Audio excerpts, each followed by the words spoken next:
300 alien warships, 17 civilizations ready to watch humanity die.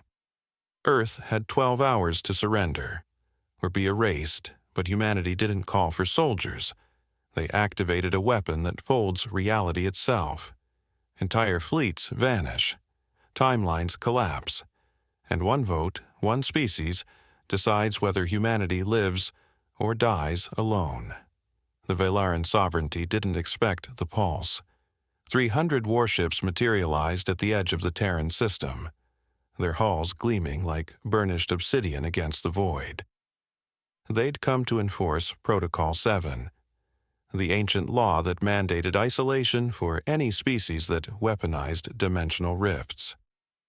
Earth had crossed that line 6 months ago, when physicist Marcus Reeve cracked the fold, a tear in spacetime that could swallow stars.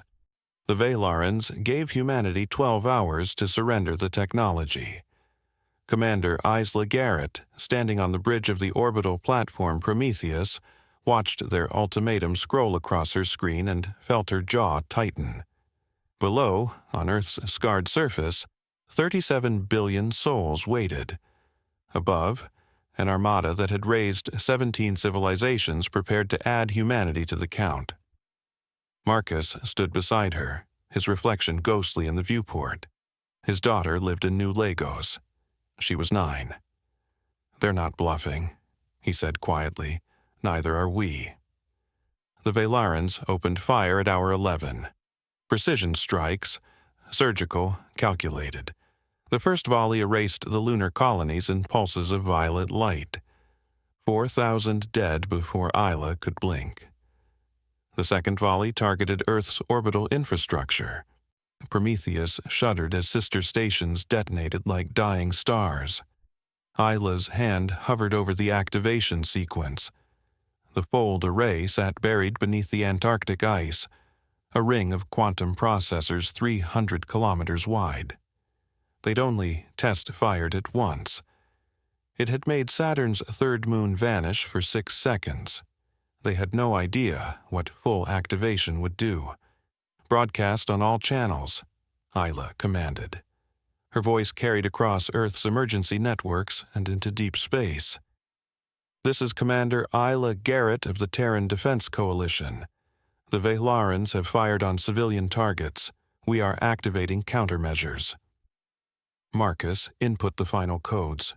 His fingers trembled. The array woke. Space screamed.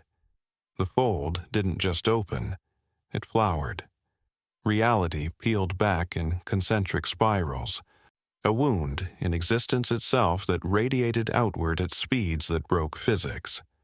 The Vehlaran fleet, poised for their killing blow, found themselves suddenly adrift in an ocean of churning probability. Ships didn't explode, they unraveled. Atoms forgot how to cohere. Energy signatures blinked out like candles in a hurricane. In 8 seconds, 300 warships ceased to exist. The Vehlaran High Command watched from their Citadel station 50 light-years away. They'd seen empires fall. They'd witnessed supernovas and black holes birthing. But they'd never seen this. A weapon that didn't destroy matter but erased it from causality itself. They called an emergency session of the Galactic Concord. 47 civilizations answered. Each had faced the Vehlarans and bent the knee. Each had watched younger species burn rather than risk conflict.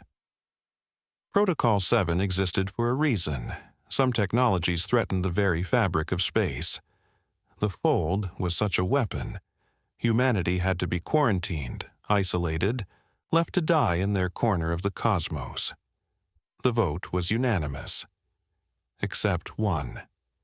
The Vrin Collective, a species of crystalline scholars who communicated through harmonic resonance, cast their vote differently.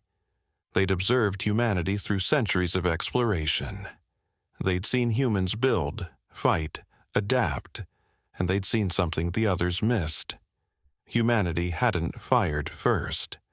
The Vehlarans had. "We invoke right of advocacy," the Vrin representative chimed.